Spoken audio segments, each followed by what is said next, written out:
no nosso país nunca teve bem com o pobre, não é? Principalmente no posto do Alvorada, não é fácil, né? Se nós olharmos o cenário da economia, a economia também não está nada fácil. A gente olha a previsão econômica, está dizendo, o Brasil vai ter aí uma economia, uma inflação, né? Aí aumentando de 5%, sei lá, até 10%. Se a gente olha vários cenários, os cenários não estão nada fáceis, né? E a gente olha, irmãos, quando eu olho esse cenário, nós temos que olhar para a palavra de Deus. Eu vejo também Moisés, na palavra de Deus, num cenário muito difícil. Moisés, ele olha aquele cenário, porque ele sai do povo, ele sai lá do Egito, porque Deus tirou o Egito para ir para a terra de Canaã. E conosco também não é diferente. Deus nos tirou do Egito para ir para as mansões celestiais. Aí olha o cenário de Moisés. Atrás está o exército de Faraó. Na frente tem o mar vermelho. E dos lados se tem as montanhas. No meio está o povo murmurando. Mas Moisés, que era o nome de Deus, Moisés vai dar uma palavra para o povo: o Senhor pelejará por vós e vós calareis. O Senhor vai dizer para Moisés: olha, Moisés, diga ao povo que marche. Nessa noite não é diferente. As dificuldades estão aí, as lutas estão aí, mas o Senhor está dizendo: você não vai parar. Quando nós olhamos, irmãos, para esse cenário muito difícil, né?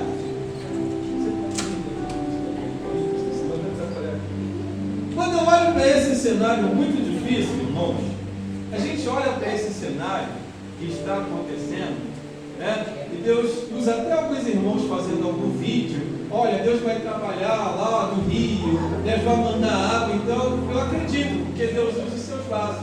Mas se a gente olha o cenário, a Bíblia já diz isso. Jesus falou, porque os discípulos, eles tinham necessidade de conhecer os tempos. O que vai acontecer no futuro? Jesus disse assim: vai ter fome, vai ter peste, vai ter guerra, vai ter pandemia, vai ter terremoto.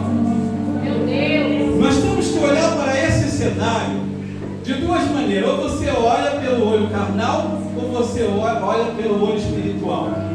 Quando nós olhamos pelo olho carnal, a gente fica deprimido, a gente olha, as coisas estão difíceis, a situação está difícil. Mas quando a gente olha pelo olho espiritual, a gente está dizendo: obrigado, Senhor, a volta de Jesus está perto, a trombeta vai tocar, a igreja vai subir, o relógio de Deus está girando e eu vou morar no céu.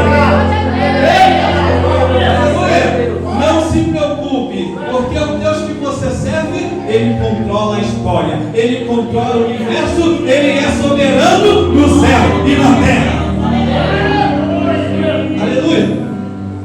Quando nós lemos essa passagem aqui em Efésios, esse versículo que lemos em Efésios nos diz respeito a uma carta. Dos 21 epístolas que contém o Novo Testamento, Paulo é o autor de 13 cartas. É dividido em 4 grupos: as cartas escatológicas, que diz respeito à vinda de Jesus, que compreende 1 e 2 Tessalonicenses; a carta soterológica, que diz respeito da salvação, que Jesus é o Salvador, que morreu na cruz por mim e por você; é as cartas soterológicas, que abrange Romanos 1 e 2, de Coríntios e Gálatas. As cartas da prisão, como nós estamos lendo, né? Ela compreende Efésios, compreende Filipenses, compreende Colossenses e compreende Filemão. As cartas pastorais, que integram 1ª e 2ª Timóteo e Tito. Existe uma diferença entre a carta e a epístola. A carta, ela é direcionada a uma pessoa, a carta é direcionada a uma comunidade, mas a epístola é tipo uma carta, mas é direcionado a um público maior. A carta, ela tem 3 elementos: ela tem o remetente, ela tem o destinatário e ela tem o objetivo da carta. A carta de Efésios, irmão, tem um remetente. Remetente é aquele que escreve a carta. Quem é que foi que escreveu Efésios? Quem é o remetente? O apóstolo Paulo. Ou seja, Paulo é aquele que escreve. E o destinatário é quem? O destinatário é aquele que recebe a carta. Aos Efésios é aqueles que foram destinados à carta, foram os irmãos aos Efésios, que moravam em Éfeso. Se nós olharmos, irmãos, Éfeso, ela era uma cidade muito importante naquela época. Éfeso era uma cidade portuária, onde recebia embarcações. Éfeso agora, irmão, ela vai se tornar uma província romana. Ela vai se tornar um centro político. Ela vai se tornar um centro econômico. Ela vai se tornar um centro religioso. Ou seja, irmãos, lá nessa cidade de Éfeso, eles tinham adoração a uma deusa muito grande, a uma deusa que se chamava Ártemis pelos gregos e Diana pelos romanos. A cidade de Éfeso era uma cidade, presta atenção aqui que Deus está falando com você. A cidade de Éfeso tinha idolatria. A cidade de Éfeso tinha ocultismo. A cidade de Éfeso tinha artes mágicas. A cidade de Éfeso tinha amuletos. A cidade de Éfeso tinha porções. A cidade de Éfeso, com essa deusa, tinha sacrilégios, tinha feitiço, tinha prostituição cultural.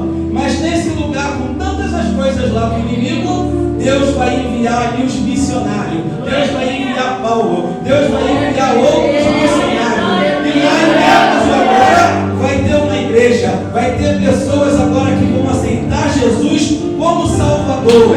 Que vão ouvir a pregação. E nós vamos ver que parte daquela cidade vai ser mudada. Porque aonde o pecado abundou, a graça superabundou. E eu quero dizer para você nesta noite que também não é diferente. Assim como Paulo foi chamado para ser missionário, eu e você não somos diferentes. Nós fomos chamados para pregar a palavra do Senhor. Como igreja, porque Éfeso, também Efésios, é uma carta que se chama a carta eclesiológica. Por que é uma carta eclesiológica? Porque é uma carta que fala da teologia da igreja. Mas nesta noite, igreja, Deus está falando a igreja. Igreja, eclésia, significa chamado para fora. Quer dizer que Deus chamou eu e você para pregar a sua palavra, para ser missionário. Aleluia, aleluia. E da onde Paulo vai escrever essa carta, irmãos? Paulo agora ela vai escrever essa carta de Roma. Essa carta também vai ser chamada Epístola da Prisão. E Paulo vai dizer assim que ele era um embaixador em Cristo em cadeia. Então Paulo, ele estava preso, mas a palavra não. O pregador pode ser preso, mas a palavra não. O mensageiro pode ser preso, mas a palavra não. A palavra de Deus, ela tem liberdade. A palavra de Deus entra onde eu e você não pode entrar. Como no seu coração nesta noite, trazendo mudança e trazendo felicidade para mim e para você nesta noite. Mas quando eu olho para Paulo, irmãos, Paulo estava lá em Roma porque Deus chamou ele para pregar a sua palavra. Paulo estava livre. Paulo estava preso. E quando eu olho, irmãos, para a palavra de Deus, e eu olho para nós hoje, aí tem irmãos que falam, eu estou passando luta, eu estou passando dificuldade, eu estou na tribulação. Eu falo, nossa, nós estamos passando luta, tribulação.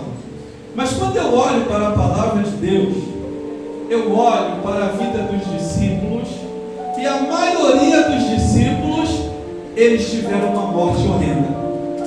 Você sabe aquele Pedro que duvidou de Jesus, né?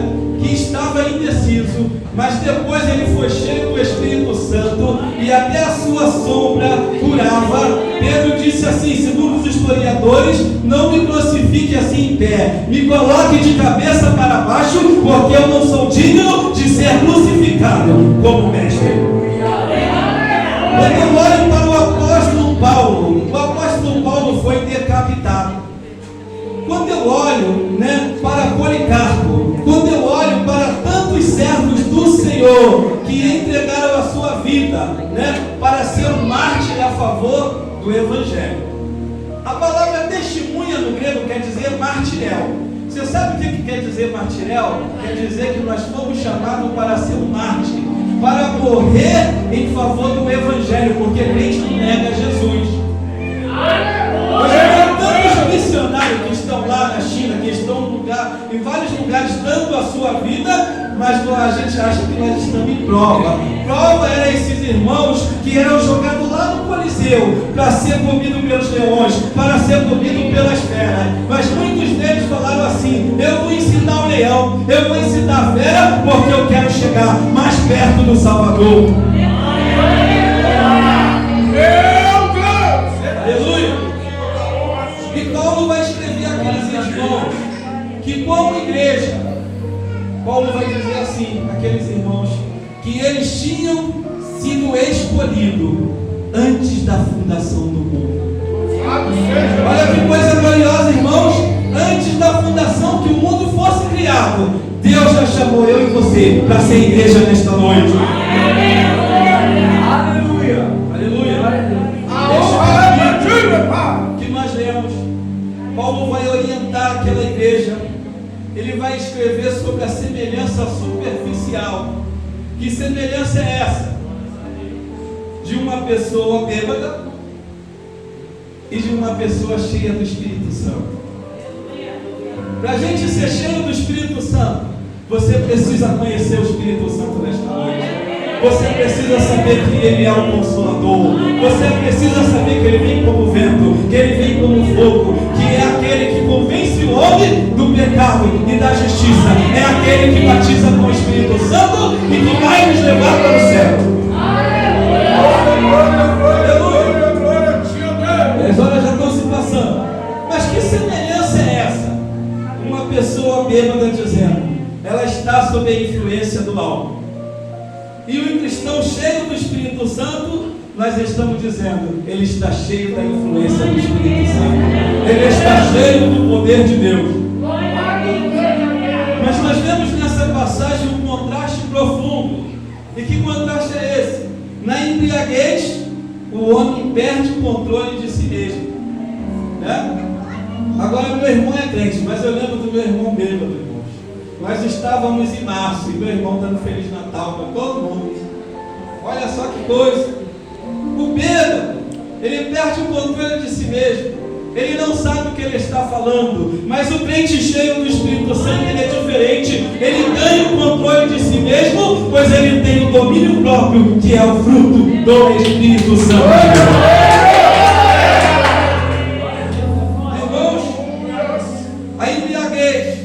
Ela traz ações desenfreadas. O bêbado muitas das vezes perde o pudor, ele perde a vergonha, às vezes perde até o lar. Quantas pessoas, quantos casamentos foi destruído por causa da bebida, de gente que bate, que bebe, que bate na esposa, que bate nos filhos. Então a bebida realmente traz desgraça, a bebida traz lágrima, a bebida traz pobreza, a bebida traz separação. E quantas pessoas bebem, muitas das vezes, para esquecer os seus problemas? A bebida leva à ruína da pessoa, a ruína da família. Mas o crente cheio do Espírito Santo é diferente. Ele tem alegria, ele tem esperança, ele tem paz, ele tem amor, ele tem domínio próprio, ele tem mansidão, ele tem humildade. E ele faz atos que enobrecem, que eleva, que o torna mais humano e mais parecido com Jesus. Aleluia! Eu quero falar para você nesta noite. Você sabe qual é o tema desta pregação? O tema dessa pregação é os benefícios do crente cheio do Espírito Santo. Vamos falar comigo nesta noite, irmãos? Os benefícios do crente cheio do Espírito Santo. Você sabe qual é o primeiro benefício de um crente cheio do Espírito Santo? Um crente cheio do Espírito Santo, ele tem comunhão com o seu irmão. E o versículo aqui nos fala, tem comunhão com o quê? Tem comunhão com os hinos, a gente canta junto, tem comunhão com os cânticos espirituais, né? Crente que está cheio do Espírito Santo não tem intriga com seu irmão, não tem amargura, não tem inveja, né, do seu irmão, e a sua comunicação é para elevar o seu irmão. Olha só essa marca aqui. O enchimento do Espírito Santo é o remédio de Deus para toda sorte de divisão da igreja. Para acabar com a divisão da igreja, é só você cheio do Espírito Santo que não tem contenda, não tem confusão, mas tem gente cheio do Espírito. O primeiro benefício do crente cheio do Espírito Santo é a comunhão. Mas o segundo benefício do crente cheio do Espírito Santo é a adoração. Porque o versículo 19 nos fala: entoando e louvando de coração ao Senhor. Não é adoração fria, não é adoração formal, não é adoração apagada, não é adoração morta, mas não é adoração sem entusiasmo, não é adoração sem vida, mas o crente cheio do Espírito Santo tem entusiasmo, tem alegria, tem culto cristocêntrico e tem reverência ao Deus vivo. Quem veio adorar o Senhor sem convite, ou sem luta, ou na prova, eu estou adorando ao Senhor. Porque o adorador, ele tem compromisso aquele que ele adora ao Senhor Jesus. O primeiro benefício é a comunhão, o segundo é a adoração, mas o terceiro é a gratidão. O versículo 20 nos fala: dando sempre graça por tudo ao nosso Deus e Pai. Tem gente que reclama com tudo. Hoje está sol, hoje está chovendo, mas agradece a Deus hoje pelo ar, agradece pela vida, agradece pelo alimento, agradece pela salvação, agradece por tudo que Ele tem feito por você. Quantos irmãos Deus permitiu e foi levado pelo corona? Quantos que estão aqui? Quantos amigos nossos? Mas você está aqui nesta noite. Isso é a gratidão do nosso Deus. Aleluia. Outro benefício do crente cheio do Espírito Santo é a submissão. É sujeitando uns aos outros no temor do Senhor. Ou seja, é não ser ativo, é não ser arrogante, é não ter soberba, mas é ter o caráter de Cristo. Outra característica aqui do crente cheio do Espírito Santo, Deus vai falar aqui para o esposo e para a esposa. Aí o versículo que nós lemos aqui, que a esposa, ela deve ser submissa ao esposo. Aqui a Bíblia nos fala que o esposo é o cabeça, assim como Cristo é o cabeça da igreja. Aí os homens ficou, vamos usar a palavra nova, empoderado, né?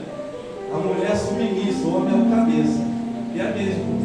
Mas para o homem ter essa autoridade, o versículo agora vai falar para os homens. Vai falar assim: mas você precisa amar a sua esposa como Cristo amou a igreja. Olha a responsabilidade aí. Nós vivemos aí que as mulheres, né, estão na luta, muitas mulheres estão trabalhando, mas as feministas vão dizer: você não tem que ser submissa em nada. Mas você sabe por que ela fala isso? Porque ela não conhece a palavra. Porque você é submissa, porque o seu esposo tem que amar você como Cristo amou a igreja. Tem que cuidar de você, tem que cuidar da família. Aleluia! Crente também cheio do Espírito Santo. Efésios está falando: honra teu pai e tua mãe para os filhos. Porque filho que honra pai e mãe tem promessa de Deus. É abençoado, olha aqui para uma pessoa abençoada, porque sempre honramos mais, graças a Deus. Crente cheio do Espírito Santo. Aqui em Efésios vai falar que tem a armadura de Deus. Crente cheio do Espírito Santo, ele tem a armadura, ele tem o capacete da salvação, ele tem a espada do Espírito, né? Ele tem a couraça da justiça. Meu Deus! Ele tem todas as ferramentas, calçado da salvação. Crente cheio do Espírito Santo está preparado para a luta, para a guerra, por causa da armadura que ele tem.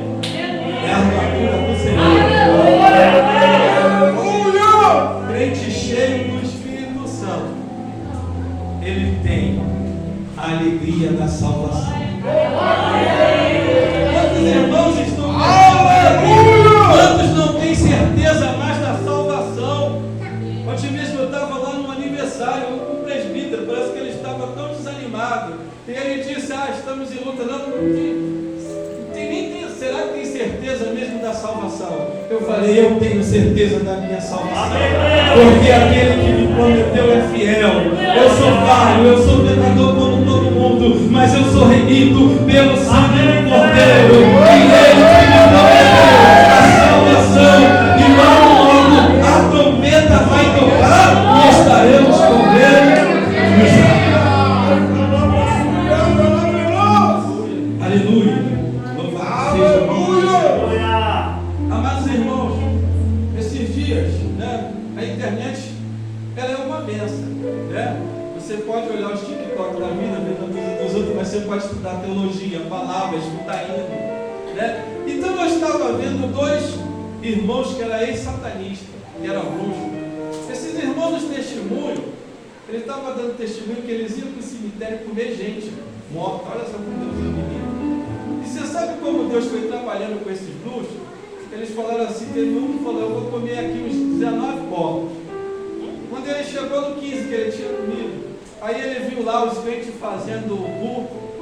Aí ele falou: aquela irmã lá é mais uma que eu vou devorar. E esperou lá a irmã ser enterrada. Mas quando ele foi mexer, Satanás, mesmo que eles falam que Satanás falou: essa daí você não toca não, porque esse corpo é do homem lá de cima. Então Satanás falou: Deus cuida de você enquanto você está na luta, na prova, enquanto você está vivo, e até quando você morrer, está cuidando do seu corpo.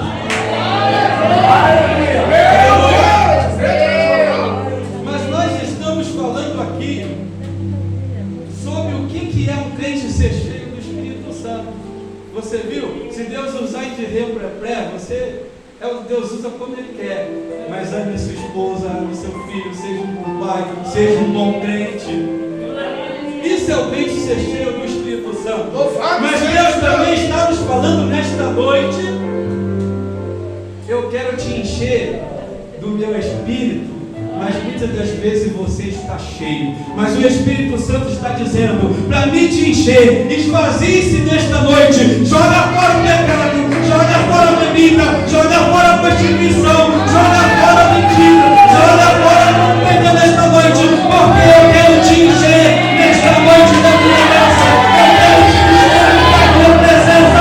Nós temos que esvaziar de nós mesmos, porque quando o crente está cheio, já está cheio. Mas quando nós nos esvaziamos, Ele vem com o seu poder, Ele vem com a sua graça e nos enche da sua graça. Ele nos enche do seu Espírito, com dons, com batismo do Espírito Santo. Seja cheio nesta noite do Espírito Santo de Deus.